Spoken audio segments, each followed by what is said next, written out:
we really can't tell what religious bigots, religious extremists can do in the name of religion, in the name of their belief system.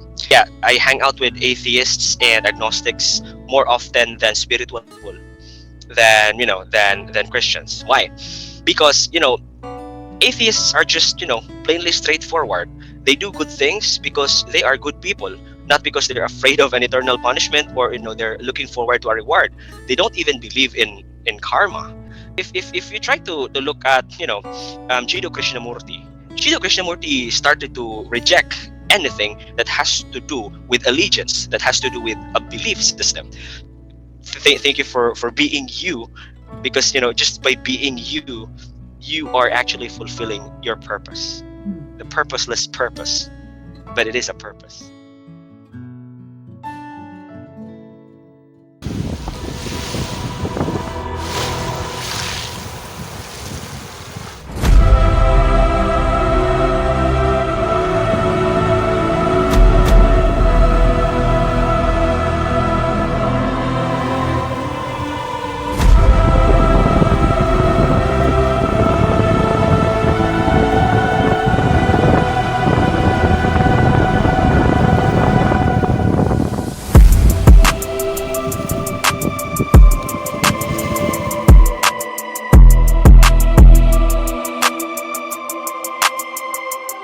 Welcome to Spontaneous Miracles. And today I have with me Father Joseph Lagumbay. Hello, Father.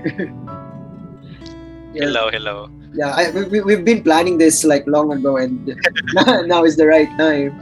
And I'm really happy that you're here. Thank you for being in this channel, Father. Yes. Yeah, and thank you for having me here, Leonard, here at Spontaneous Miracles, right? Yes. Yeah, thank you for having me here. Yeah, I know we've been planning this for a long time already, and so many things happened, and some things that are unprecedented. But yeah, good thing that the universe has allowed us to be here today. So yeah, good to have you. Thank you. It's good to be here in this platform finally. Yes, it's my pleasure. And I think maybe I can ask you first the idea about the name, the corporate mystic. Like, what's the inspiration behind it? Like, Yeah. Okay. So the corporate mystic, you mean to say my YouTube channel, right? So the corporate mystic is an idea of applying mysticism in the 21st century, I guess, because though I am a priest, I'm also a man who is working in the corporate world, right? So I'm a family man. So I find it essential for beings in the 21st century to apply the wisdom of the ancient mystics in the 21st century. So that's why I called my my channel the corporate mystic, because it speaks of perhaps the wisdom of ancient mystics reinterpreted, I should say, or it's a retelling of the ancient stories of ancient mystics, in order for us to apply the wisdom from it in the 21st century. And I find it useful. It helped me, and I think that if I will be able to share the wisdom of the ancients to the new world, then it might also create wonders to people. Yes. And when you said ancient teachings, like is it specifically like books like Upanishads or the Gnostic teachings, or like what, because there's a lot of ancient teachings that True, exactly. I mean, yeah, I try to get what is beneficial from different spiritual traditions, and then I put it in my platform. But for now, as much as possible, I try to stick on the Christian spirituality. But of course, from time to time, I also add some Zen stories and other let's say Eastern literature that would be able to help our fellow men in the 21st century.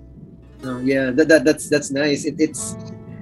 It's like whatever that was taught in the ancient teachings is still alive right now, and it doesn't, it's still like you can still apply it. And it True. Yeah, maybe those are actually timeless wisdom. Yeah. Very timeless. It's still when you hear messages like that, it feels like the people who wrote it, it's still helpful in the modern time. And I It's think still relevant today. yes, you're an instrument to it. Maybe I can also ask, like, what Sure. did you like when you were? Is your dream like really being a priest? Or like maybe what's your story? How did you like become it, or was it a product of like maybe the challenges you went through and then you were inspired like one day I'm gonna help people and stuff like that? Or maybe what's the story of Father Joe, Father Joseph? So actually, I really didn't dream of becoming a priest, and never in my wildest imagination that I have thought of becoming a priest. Um, I think it was a product of spontaneous events, I should say. At first glance, it seems to be like a series of spontaneous and random events, but when I look back, I can only say synchronicity. So it was a slow and gradual process. I didn't really think of becoming a mystic, a priest or whatever. Um, so it just started with network marketing. Would you believe that? Networking. Okay. So yeah, I joined MLM before. I mean, I was kidnapped. I really didn't join networking, but I was kidnapped by someone, and I was like persuaded to join. So it felt like I was forced to join MLM. But eventually, I liked the experience. I loved the experience in a way that there were so many learnings along the way. Um, and then when I was doing network marketing or networking, that's the time wherein I encountered the law of attraction, because one of our leaders were actually teaching us law of attraction, how to get more, let's say, clients, how to sell more, how to have that positive mindset. You cannot have a positive life by having a negative mind. So all those basic stuff. um, and there was this one time that I was so eager to join a training from John Calub. I don't know if you're familiar with John Calub, the Maybe Money Magnet. Yeah, he's also he's a life coach. Yeah, his name is John Calub. He has trained so many celebrities, and he also trained my uplines when I was in network marketing. And they told me that the training of John Calub is really different, and it will really change your life. So I was so eager to join the training, but to my dismay, it didn't manifest. So I tried to look for a different way of how to get that same training. So I tried to investigate, why is the law of attraction working. I tried to debunk the law of attraction, but also in the process I also found um, you know other literature that supports the law of attraction. And I found a bigger umbrella, a bigger, let's say, yeah, a bigger umbrella, that the law of attraction is just one part of that term. So I found metaphysics. Okay, so metaphysics is the metaphysics means beyond physical. So basically, the law of attraction is just one of the hundreds of metaphysical laws. So we also have the law of cause and effect. We have the law of karma, the law of giving, the law of tithing, the law of one, and then all other metaphysical laws that we know of today. So because of that, I became more interested with these other stuff, rather than just getting money and attracting the life that I want. And because of that, I started to have a much wider perspective of things. And then also during that time, I was having this existential crisis, I should say. I because my network is falling down, and my uplines are starting to be inactive. And you know the things that we were trying to achieve before, it seems like their plans have changed. So I felt like I was left behind, and I was starting to have that paradigm shift. So when I was having that paradigm shift, that was also the time where I was starting be deeply um, to be deeply, let's say, to be deeply focused on other metaphysical stuff, that I started delving into spirituality. So I started reading books about Buddhism, Hinduism, and all other isms. And if I was not able to met my bishop, I think I would have become a Buddhist right now. But because I met my bishop online, um, I was he invited me to join his church. At first, I said no, I will not join your church. I mean, I can just support you, but becoming a priest, not my thing. But during that time when we were talking, I was already having this conversation with other spiritual practitioners, especially in the esoteric Christianity field, because I was amazed with Gnosticism, because Gnosticism feels like Buddhism. It's just that I can relate more to it. It's because I have this Christian upbringing. I was raised as a Roman Catholic, so it's not hard for me to try to, let's say, convert or divert my mainstream understanding of things in Christianity into the esoteric Christian stuff, which is Gnosticism. So it resonated more to me, uh, as well as Buddhism. But yeah, when I met my bishop and he asked me to join his church, I said, okay, I can join your church, but becoming a priest, no, not really my thing. I can just support you guys until another turn of events. Basically, um, um, I was I was able to read this book. This book is called The Monk Who Sold His Ferrari. Okay, so I was having by Robin Sharma. I was having a hard time really to let go of of becoming rich or networking that time. So I was starting to have that paradigm shift. But when I have read that book, The Monk Who Sold His Ferrari, things get I mean, the things became more clear. Like my path. I mean, it's not really that clear. It's like when you're driving a vehicle, you really don't know what lies ahead, but you can just see like 2 or 3 meters ahead. When you're just seeing the light from your bumper, right? So it was like that. So okay, I need to take a leap of faith. So yeah, from it's like magic, from one thing to another. This experience led me to this, that I met this, and all those stuff. So it was a roller coaster ride. And then I met other priests and bishops, independent Catholic priests and bishops, not Roman Catholics. So they are independent Catholic priests and bishop, not from my church, not from not same as my church, but they are really a different church. I was just invited to go there. And it was the first time that I met a priest that was a farmer. I met a priest that was a carpenter. I met priests that were married for the first time. And the bishop was introducing me, hey, this is Father blah blah. But the priest was really not like those Roman Catholic priests that you can see that they're oh so pious, so good looking. No, they're just like they're like those priests that the pedicab drivers, the farmers, the carpenters, they are those normal people you see every day. And I was like, hey, this guy is a priest. So okay, then I tried observing their life. And then during the night, because I was invited to their church, so during that night I heard them talking about their ministry, about how they try to balance things, having a wife, having a kid, having a job, and also having to do their ministry. So, and then the next day, I saw them in the mass. They have their robes on, and then they were facilitating the mass. And I just sat down. I just sat down. I mean, I was just listening to them, just watching them do their stuff, the priestly stuff. But I didn't realize that was the first time that I willingly joined a church service for like 10 years. Okay, that was the first time in 10 years that I willingly joined church service. And then during the time of the communion, of course, there was this song, I think the song was Diyos ay pag-ibig.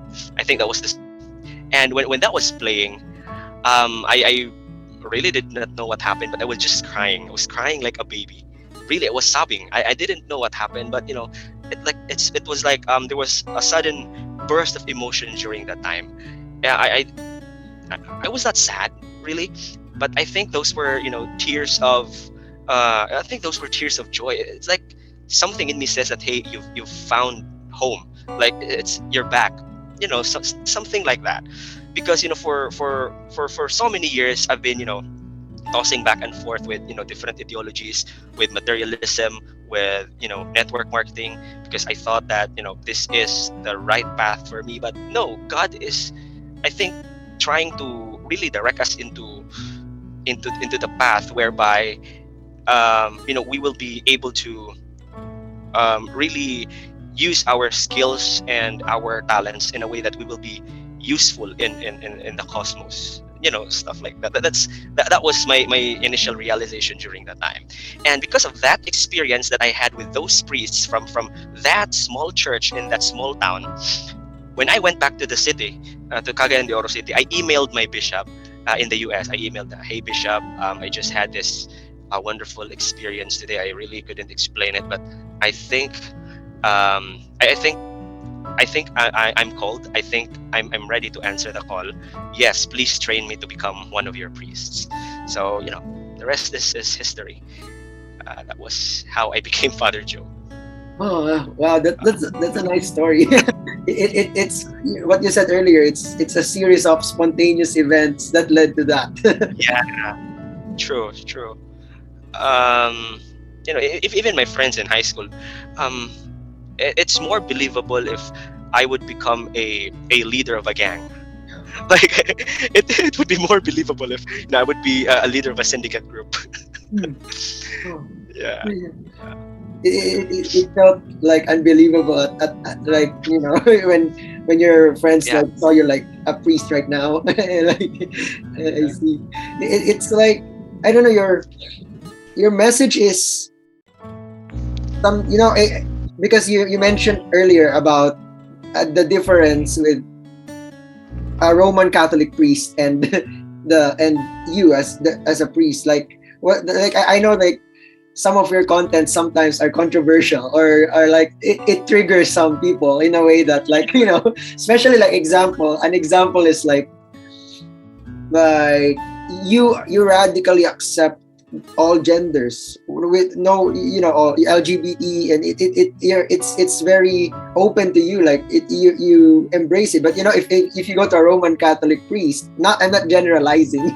I'm just saying like from how I grew up, as I also grew up Catholic, and people will even just quote a Bible verse and then would say, "Oh, you will be burned like Sodom and Gomorrah," and it's like it's too by the book. And but I don't know how you handle like how do you like handle that kind of like people, like especially in social media, people can just comment whatever they want, and then and then it feels like, yeah, how do you handle like people misunderstanding what you said, and then they're gonna give like conflicting ideas from their own religion or from what they have learned. Yes. yeah. So I think no amount of no amount of scholarly based research will ever will ever change their minds if their minds are already fixated with that specific kind of idea or belief, right? So what I do is just I just educate people. My message is actually for those who are open and willing to listen to it, and if they don't, then I really don't care. So of course, when it comes to the scriptures, of course we also have our own interpretation, especially when it comes to Sodom and Gomorrah, the book of Leviticus, and also for the arguments that was stated by Saint Paul. So we have our own stand on that. So when people ask what is my stand on this issue, I answer them. But freedom of religion means that you are free to practice your religion on the in the premise of your religion, right? But it doesn't say that because of freedom of religion you can tell me what to do or what not to do because your religion says so, right? So if that's the teachings of your church, okay, gays and LGBT people go burn in hell, and okay, that's your belief, then I respect that, that's yours. But for us, that's not the case. Okay, so if people from the same gender comes to me and they want me to bless their relationship, then who am I to judge? Who am I to deny the blessing from God? I mean, freedom of religion, that's our freedom. But yeah, it's really hard because especially there was a time, I think that was 2 years ago, um, I posted a video about the same topic, LGBT unions, and things got offhand. Because during that time my profile was really public, and I have photos of my wife and my kid, So um, I had this post that became trending. Um, so I became famous. I became a local artist for a short period of time. And then what disheartening is that these Christians, quote unquote, started spreading my photo, my family photo, my wife and my kid included.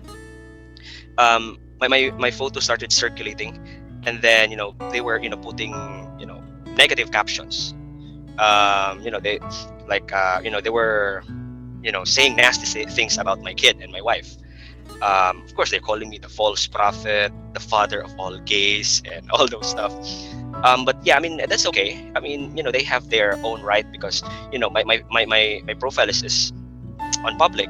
But um, putting my family into this mess, that's a different story, right?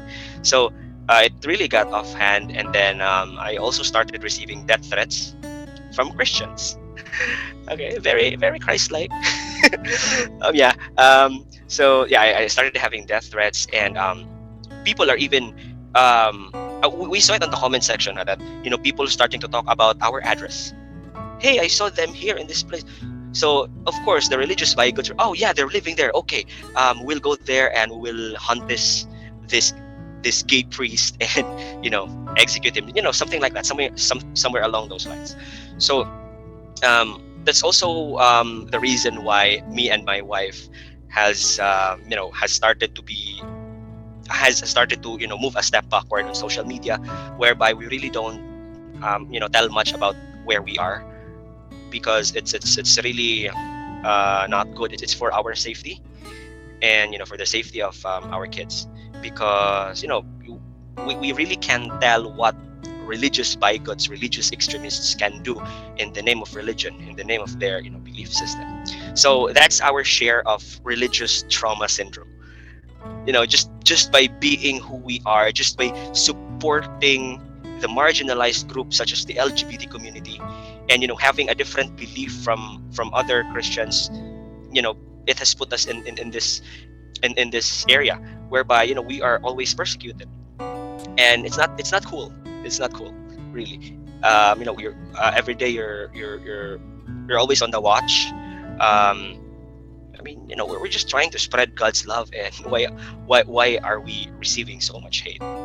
So that's also one of the let's say downside of this ministry. But on a different note, I also think that perhaps it is what it is. People are just so fixated with their belief systems, whereby it's either um, you know they break me, or they themselves will break, because what I am telling them is a new perspective, and perhaps this might not be a new perspective, but rather it is a different perspective that was not looked at before, because we are so fixated about condemning the LGBT community, putting them in this bad light, whereby there are actually other Bible scholars who has a different interpretation of the scriptures, and I'm actually just putting that out, and because of introducing a new set of, let's say, belief system, it cost me this much. So yeah. It's the yeah that's really traumatic. I could see that when you were experiencing that before, and like when you said, in the name of religion or in the name of God, they will really like kill, or they will not necessarily kill, I mean do extreme things out of hatred in a way. It's how just the story of Jesus. Just because he's expressing a different perspective, he will be Yeah. crucified.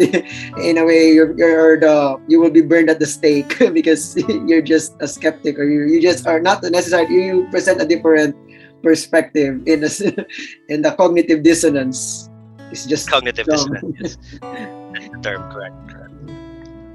And but on the upside also, you've got a lot of supporters, because like maybe it's like finally somebody spoke for us, or somebody spoke about what we cannot speak about, like I don't know, there's a lot of things that you post, not just about gender and not just about that. Also like the different topics, like even like because there's a lot of things coming out. This is like the age of information and spirituality has become a trend. It has become a marketplace of different ideas, you know. And another idea that I also was guilty of. Like before, I used to dive deep into the new age stuff, which is not wrong. It's all just how people, whatever you're naturally drawn to, you will just go there. But you know, it was just a natural process or natural happening for me at that time. And you know, but when you hear stuff like only 144,000 light workers are gonna be saved, it sounded at that time, it felt so special. Oh, so we are the saviors of humanity. We are the saviors of the world. And then you get, I got like a lot of psychic readings, a lot of like predictions about what will happen and who you were in your past lives. It's at that time it was helpful in a way because I was transitioning to the trauma of, it was like somewhat a better it's a better story than when you die you go to hell or to heaven. Definitely the new age idea was a more loving it's a more open, but at some point when you dive deep into the rabbit hole it feels like there's something here that's not right. I don't know, like Yeah. what's your take on that, like siddhis or like psychic abilities, because some communities like give importance to that, like this is necessary for you to lift the veil, but to me it's too much busy work. It's too like it's too much special.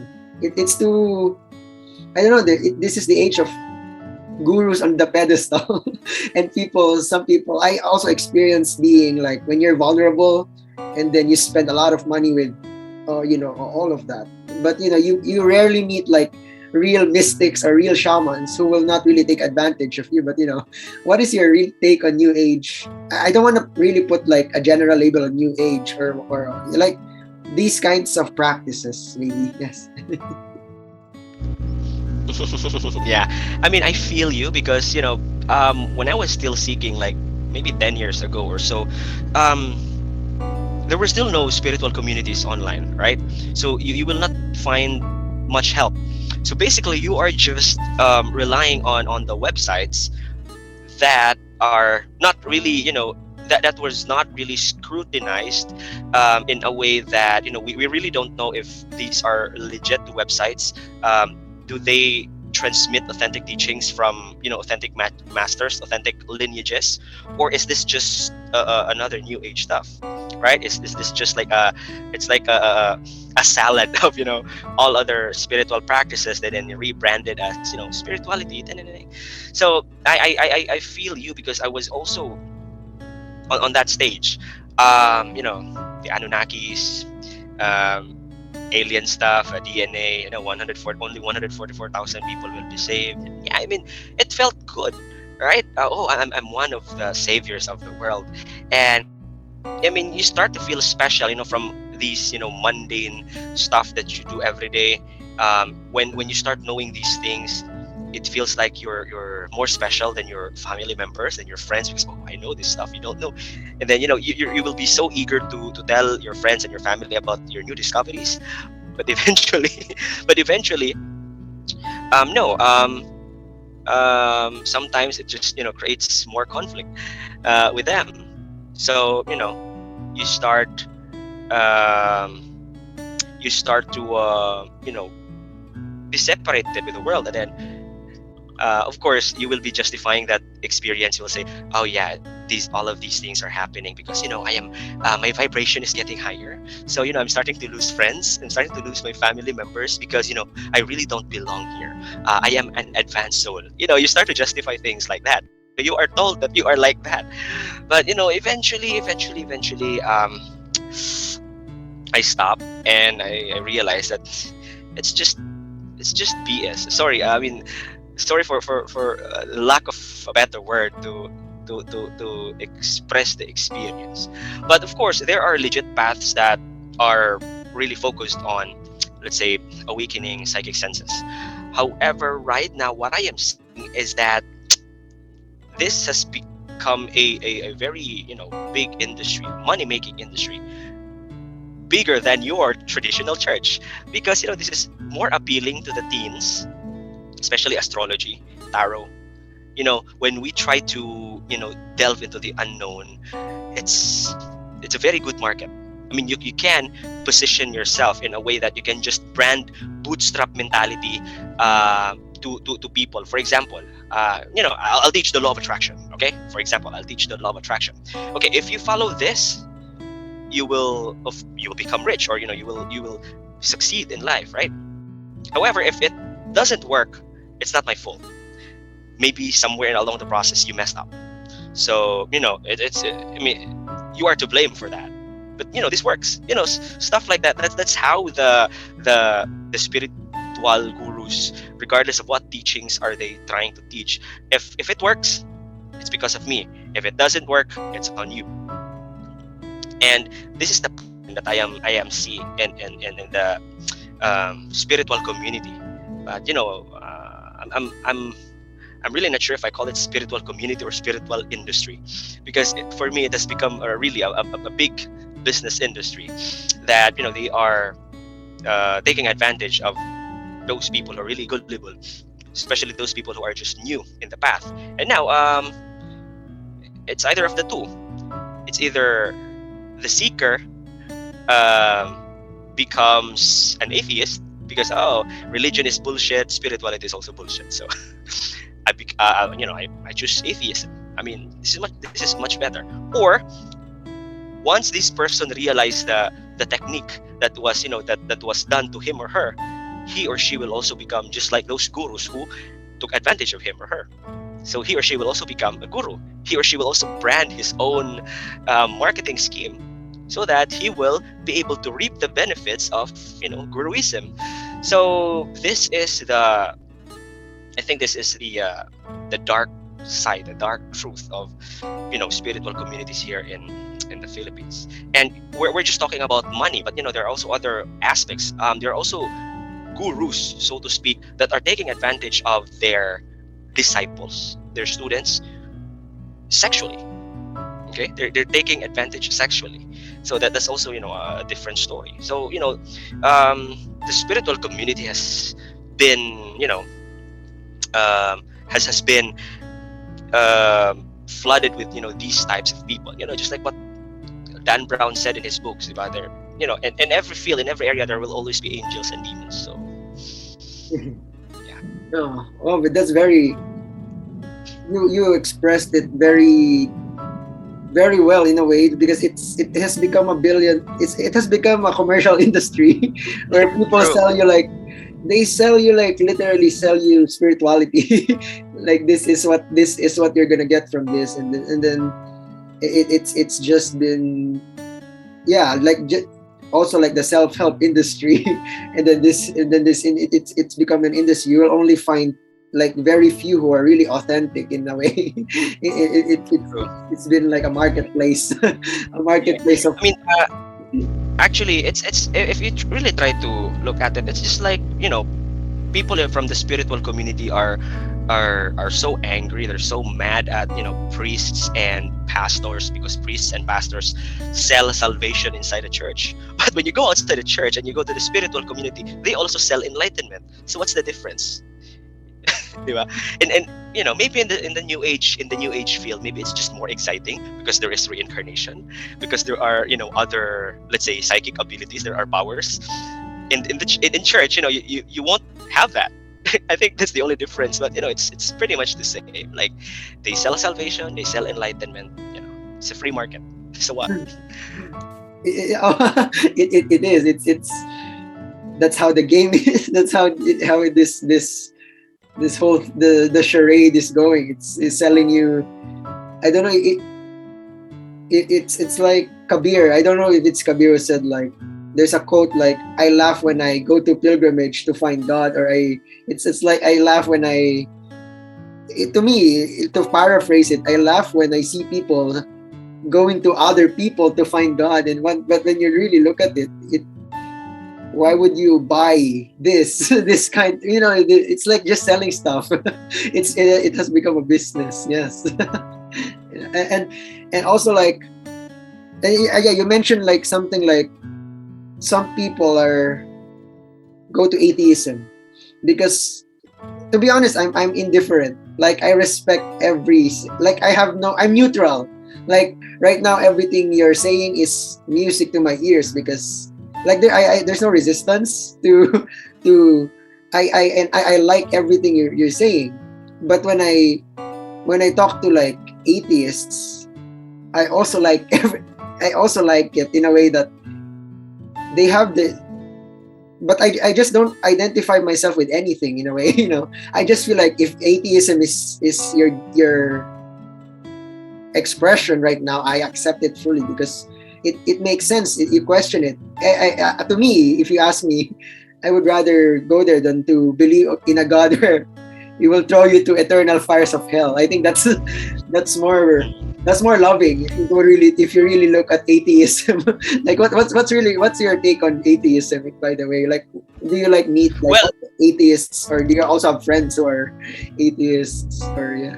yeah, of course, yes. I mean, I actually hang out more often with atheists and agnostics than Christians, to be honest.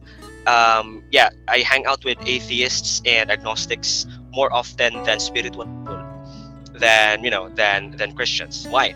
Because atheists are just plainly straightforward.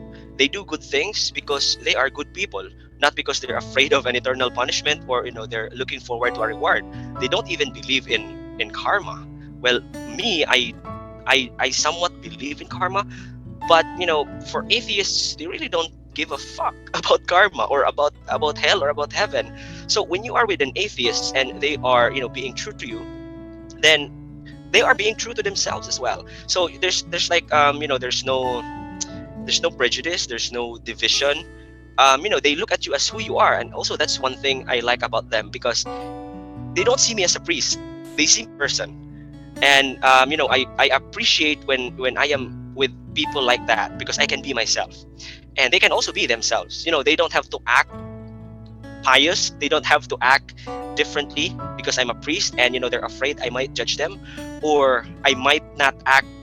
I need to act accordingly because they might judge me. No, when I'm with them, we drink, we watch movies, and also sometimes when I do mass, they attend my service. And when they smoke weed, I smoke with them. So what's the problem with that? So my point is, atheism is really not in a way bad. Rather, atheism is just another expression of, let's say, the cosmos, right? So if you try to look at Jiddu Krishnamurti, was, I mean, based on his experience, he was really abused by these um, you know by an order, or by people in the past. And so Jiddu Krishnamurti started to reject anything that has to do with allegiance, that has to do with a belief system. So it's like the philosophy of Jiddu Krishnamurti has been more into an atheist bent. But I'm really not certain if Jiddu Krishnamurti is an atheist. But trying to look at his works and his talks, I mean, you don't have to believe in a god or in any religion or follow anything. You just need to be at the present moment. You need to just live according to your best possible you. And by doing that, you're actually doing service to the whole cosmos, to the whole universe. So if atheism helps you be able to do that, then who am I to judge, right? For me, I am a Christian. I am a Christian mystic, a Gnostic to be specific. It's because this helped me align myself to the cosmos. I mean, at least that's how I believe. Okay, that's how I see myself. So I needed to have this framework. But I also know, or I also understand, that not all people needs this framework. All right, and I also know that even if I remove this framework from me, I will still be able to walk into that path of being one with the cosmos. It's just that this is my role right now, so I need to play this role. And there are also a lot of people, especially Christians, who are, really wanting to have a more better or clearer perspective on things, especially in the Christian context. That how can I connect my faith with Jesus into my other spiritual practices? I mean, I don't think that they are contradictory with each other. So that's where I came in. That's where I come in. I am here to patch that gap. I think that is my purpose, quote unquote, based on what I have learned and what I am right now. But I really don't believe that there is a predefined purpose. Rather, wherever you are standing, that is your purpose. You are there. You just act accordingly, whatever it is that you have at the moment, being at the present moment. So I'm a priest, I'm Father Joe right now. So, okay, let's do Christian stuff. Let's make Christians understand these different perspectives, so that, those who are ready to take onto the next level of, trying to seek within themselves, they can go. That's how I see my role right now. I mean, am I making sense? Yeah, I love everything you said. In a nutshell, the quote of William Shakespeare just popped in my head, like all the world's a stage, all the men and women are merely players. So that is like the best definition of purpose. Whatever you're doing right now, or wherever you're standing at the present moment, like there's no like specifics. There's no specifics. There's no specific, because religion has that. Religion has a lot of different religion has different. If you ask what's the purpose of life, or they will just give you different, like this is a test, or in a new age spirituality, or in some spiritual community, like you agreed to be here, or this is your soul path, this is your, a lot of that. And it's, to me, it's the simple, what you said is very simple. Whatever you're experiencing at the moment, that's your purpose right there. No need to complexify or to make it more complicated. Yeah. One of the things I've been asking when I was transitioning from religion to getting out of it, not necessarily leaving it, because I just don't identify with anything. I just feel like the question I always ask is, how do you like prove to me that heaven and hell are just like stories that people created? Because that created a lot of trauma and fear in me. And when I like created my channel, I also get people, especially in the Philippines, who ask me about that, because people are traumatized by how Roman Catholic religion, or how they took it literally, like you will be burned. And even I watched the CD before. The title is Hell is Real. The near-death experience of people said, I saw celebrities there, and the devils are torturing them night and day. And then when they went back to life, and then that's my purpose. I have to tell you, repent or accept Jesus as your savior, or else that's where your soul will go. I don't know how can you, like, if I'm a viewer right now in that state, like, how can I at least remove that fear that when this body passes, that story about hell is, how can I make sense? I don't know how to formulate the question really. It's like, how do you remove fear from how the old traditional religion maybe? Yes, yeah, that's it. Yeah, so actually the stories about heaven and hell has actually served churches so well. It has helped churches earn more funds because of these stories, no? Especially the fear of eternal torment, eternal torture in hell, and the reward, of course, of heaven. However, in the Kabbalistic perspective, now I'm talking about the esoteric, Christianity part. That because I'm actually following Gnosticism. However, Gnosticism actually evolved really from Kabbalah, from Jewish mysticism. So Jesus, quote unquote, was actually a Kabbalist based on our study, and we will find that in the Gospel of Thomas. And he was practicing Kabbalah, and then when his disciples took his teachings, and especially Paul, when he carried it to to the Gentile nations, to the Romans, to the Greeks, that the teachings evolved and it became Gnosticism.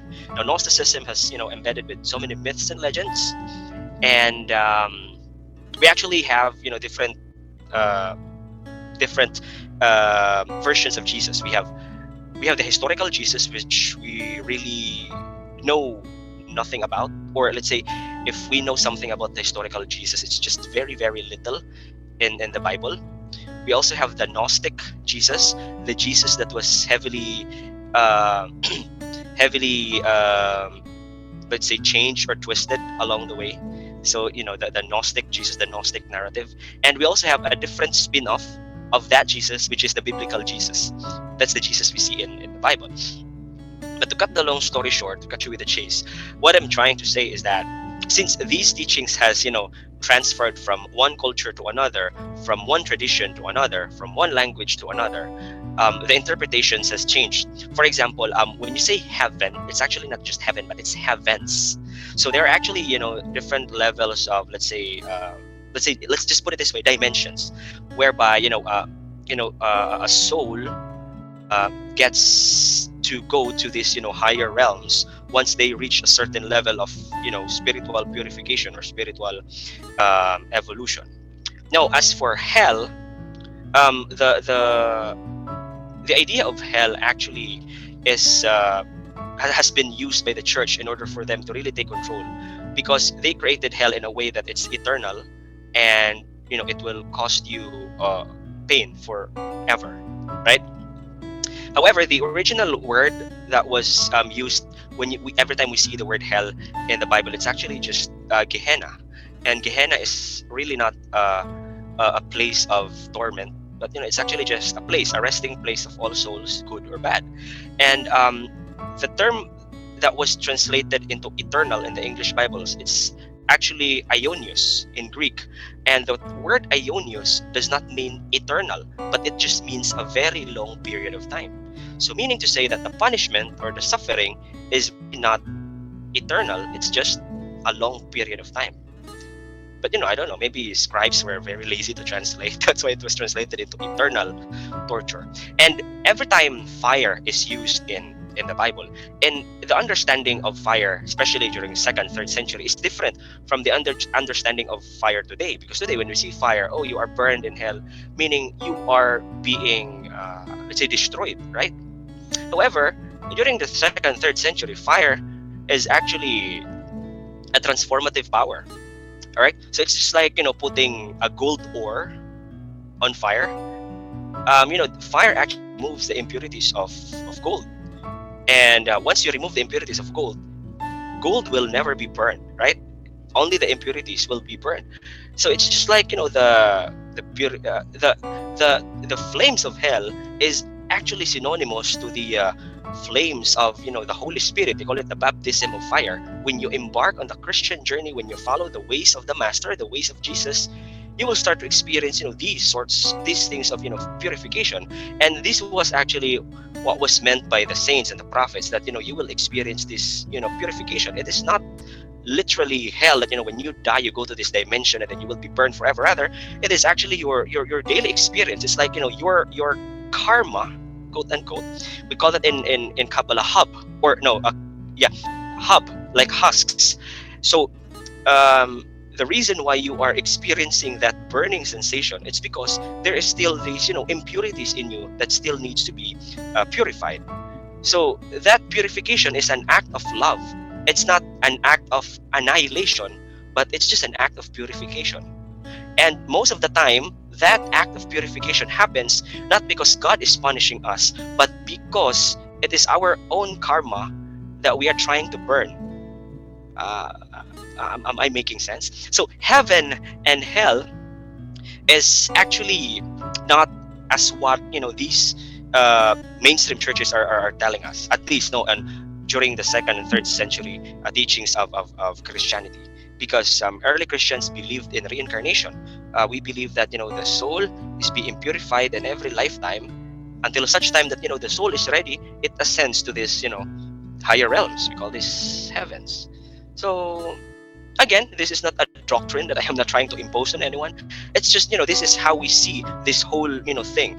This is the mythology that we are working on right now. So if we have this idea, or if we have this understanding that love, that God's love is eternal and it transcends beyond the flames of hell, then I'll be a Christian, because this is how loving God is. That's why I stayed in this path in Christianity, because I realized that the original teachings of Christianity is this. It's not the teachings of the Church of Rome.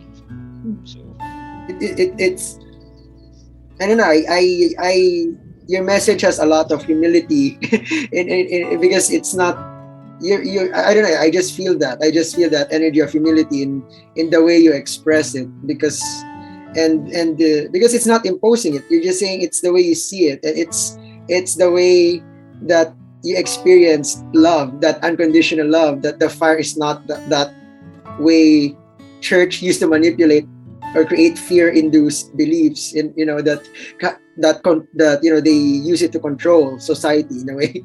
And you mentioned it's just the gold will never burn. I like that, really. The gold, it's the fire is just cleaning the impurities.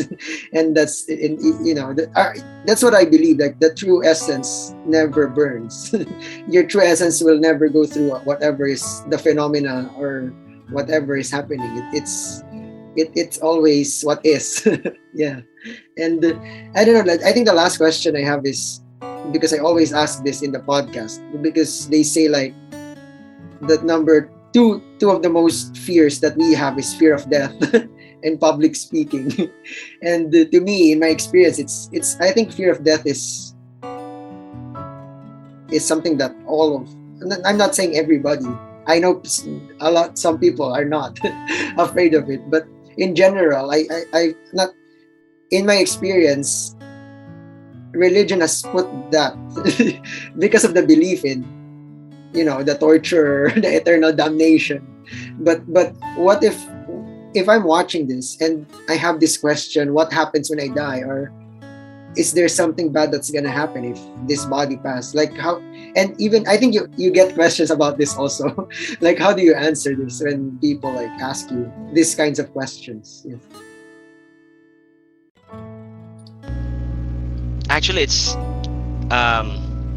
is actually a very this is a very personal question. If someone asks you this question, it is something personal to them, right?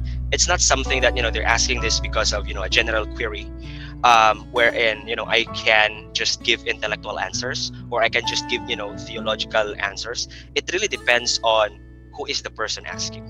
It really depends. So I need to have a very good grasp of the background of that person. For example, I officiated a burial of a kid. The kid was murdered by teenagers just because of a cap. So now the mom asks me, it's something similar to that question that you tried to ask. So how do you think I would respond? All right, so no, it's all right. I mean, reincarnation is true.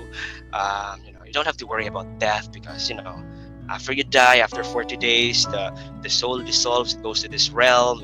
I can't give that answer, right? But I can just say that rest assured that your son is in God's loving arms right now.